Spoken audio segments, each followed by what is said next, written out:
నమస్తే అండి, Subhashini spoken English.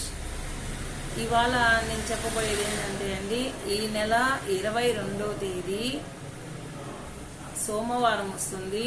ఆ రోజు మధ్యాహ్నం 12 గంటల 28, 29, 27, 28, 29 ఈ 3 నిమిషాల్లో ప్రాణ ప్రతిష్ఠ జరుగుతుంది. అయోధ్యలో రామయ్యకి ప్రాణ ప్రతిష్ఠ జరుగుతుంది. అయితే మనమేం చెయ్యాలి అంటే, ఆ 27, 28, 29 ఆ 3 నిమిషాలు ఉన్నాయి కదా, ముందర ఒక 2 నిమిషాలు, తర్వాత ఒక 2 నిమిషాలు కలుపుకొని 12 గంటల 25 నిమిషాల నుంచి 12 గంటల 30 నిమిషాల వరకు ఈ 5 నిమిషాలు మీరు రామయ్యకి అంకితం చేయండి. ఎలా అంటే, ఆ 5 నిమిషాల్లో మీరు రాముల వారి శ్లోకాలు కానీ, శ్రీరామ శ్రీరామ శ్రీరామ అనుకోవడం కానీ, రామయ్య పాటలు కానీ, అద్భుత ఫలప్రదాయకమైన శ్రీరామ రక్షా స్తోత్రం కానీ, మీకు ఏది వస్తే అది మీరు రామయ్యకి చెయ్యండి. అయితే మామూలుగా చేసేదానికంటే కూడా ఆ క్షణంలో చేసేటువంటిది, ఆ నిమిషాల్లో చేసేటువంటి దానికి వేల రెట్లు ఫలితం కనిపిస్తుంది. కోట్లల్లో ఉండేటువంటి హిందువులు ఆ 5 నిమిషాలు చేసే గలయజ్ఞం శ్రీరామ శ్రీరామ శ్రీరామ శ్రీరామ అని చేసేటువంటి ఆ గలయజ్ఞము సౌండ్ అంతా కలిపి మళ్ళా రామరాజ్య స్థాపనకి రామయ్య మనకు అవకాశం ఇస్తాడనమాట. రామయ్యకి ఆ నిమిషాల్లో చేసేటువంటి దానికి వేల రెట్లు ఫలితం ఉంటుంది. అక్కడ అయోధ్యలో ప్రాణ ప్రతిష్ఠ జరిగేటువంటి ఆ 3 నిమిషాలు, 5 నిమిషాలు మనకి చాలా ముఖ్యమైనవి. హిందువులు ఎవరు మర్చిపోకూడదన్నమాట. శారీరకమైనటువంటి ప్రాబ్లమ్స్ ఉన్నాయనుకోండి, ఫర్ ఎగ్జాంపుల్ ఇంట్లో కూతురో కోడలో ఉంది, ఆమె డేట్ అయింది, వద్దు అనుకున్నారు అనుకోండి, బీరువా నేరుగా బాత్రూంలోకి వెళ్ళి స్నానం చేసి బీరువాలో చీర కట్టుకొని కూర్చొని శ్రీరామ శ్రీరామ శ్రీరామ అనుకోవడానికి శారీరకమైనటువంటి అడ్డంకులేవి మీకు అడ్డంకి కాదు. మంచంలో ఉన్నారు, జబ్బుతో ఉన్నారు, లేసే ఓపిక లేదు, శ్రీరామ శ్రీరామ శ్రీరామ శ్రీరామ అనుకోండి, దానికే ఉంది అడ్డంకి. శరీరంలో వచ్చేటువంటి ప్రాబ్లమ్స్ ఏవి మనకు ప్రాబ్లమ్స్ కావు. మానసికంగా మీరు గళయజ్ఞంతో శ్రీరామ శ్రీరామ శ్రీరామ అని మీరు అనుకోండి. 5 నిమిషాలు 12.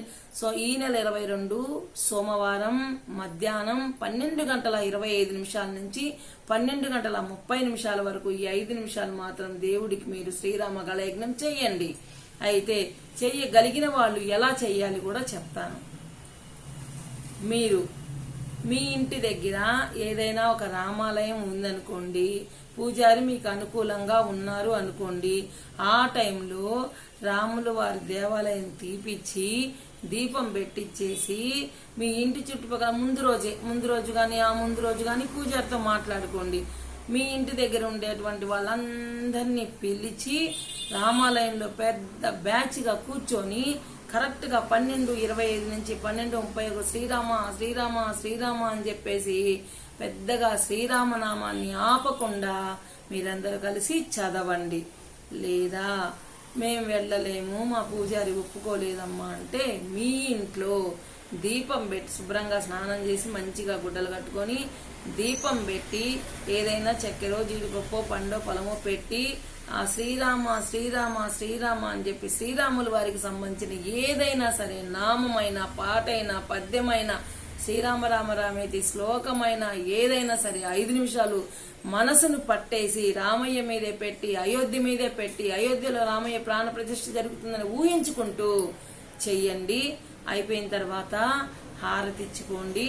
తర్వాత మనకి అయోధ్య రామయ్య అక్షింతలు అని చెప్పి కొన్ని వచ్చాయి కదా, అవి మనం దేవుడి దగ్గర పెట్టున్నాం కదా, అవి ఓపెన్ చేసి తల మీద శ్రీరామ రక్ష శ్రీరామ రక్ష శ్రీరామ రక్ష అనుకొని తల మీద చల్లుకోండి. ఇంట్లో వాళ్ళందరూ చల్లుకోండి. ఏ అంటు గాని, ఏ మైల గాని, ఏది గాని శరీరానికి మాత్రమే ఉండవచ్చు గాని మనసుకు అంటనంతనం అనేదే లేదు. మనసును పంపించండి అయోధ్యకి. శ్రీరామ శ్రీరామ శ్రీరామ మనసుతో అనండి. పెట్టుకోనివ్వలేదు దీపం, మనసుతో చేయండి. గళయజ్ఞం, గళం విప్పండి, మనసు కాదు. శ్రీరామ శ్రీరామ శ్రీరామ వినిపించాలి. హృదయము మొత్తం పంచేంద్రియాలన్నింటినీ ఒక చోట కేంద్రీకరించి 5 నిమిషాల సేపు మీరు చేసే శ్రీరామ మంత్రమే మీకు జీవితంలో శ్రీరామ రక్షగా ఉంటుంది. నమ్మండి, చెయ్యండి. ఓకేనా? ఎలా అయినా దీపం పెట్టైనా గుళ్ళో అయినా ఏది లేదు, ఇంట్లో అంటై ఉన్నారమ్మా ఎవరన్నా అనుకుంటే లోపలికి వెళ్ళి స్నానం చేసి చీర మార్చుకుని మూల కూర్చొనైనా సరే శ్రీరామ శ్రీరామ శ్రీరామ అనేటువంటి రామ తారక మంత్రాన్ని మీరు జపించండి, మంచిగా చేసుకోండి. తర్వాత నేను మొన్న వీడియో పెట్టా, టిప్స్ అన్నా, టిప్స్ లో పెట్టా. భోగి మీకోసం పెడుతున్నానమ్మా, నేను అర్థం చేసుకోండి. భోగి మంటకు మీరు తాటాకులు తీసుకునేటప్పుడు వాటిని విప్పించి విదిలిచి తీసుకోండి. తాటాకుల్లో పాములు వస్తున్నాయి, విప్పించి తీసుకొని జాగ్రత్తగా పెట్టుకొని చేసుకొని సంతోషంగా ఉండండి. టిప్స్ చూడండి. నా ప్రతి ఛానల్లో మీకు ఏదో ఒక ఉపయోగం ఉంటేనే చేస్తాను, ఊరికేమీ చేయను. ఈ శ్రీరామనామాన్ని, ఈ శ్రీరామ గళ యజ్ఞాన్ని, ఈ శ్రీరామ తపస్సుని కోట్లాను కోట్ల హిందువులు ఉపయోగించుకోండి. అయితే యూట్యూబ్ నిరంతరం చూసే వాళ్ళకి యూట్యూబ్లో వస్తూనే ఉంటాయి, కానీ ఏదో కొంతమంది నా ఫ్రెండ్స్ నా కోసం చూస్తారు కదా ఛానల్, వాళ్ళకైనా తెలియాలి అనే ఉద్దేశంతో నేను చేస్తున్నాను. మా ఇంటి పక్కనే రామాలయం ఉంది, మీకు తెలుసు కదా, పెడుతూ ఉన్నాను కదా. రామాలయంకి వెళ్ళి పూజారి గారిని అడుగుతాను, ఆయన ఒప్పుకుంటే చుట్టుపక్కల అందరి ఇళ్ళకి వెళ్ళి అందరినీ తీసుకెళ్లి చేయిస్తాను. ఆయనకి నా ఒప్పుకోకపోతే ఇంట్లో కూర్చొని చేసుకుంటాను, మొత్తం మీద చేస్తాను. ఓకేనా?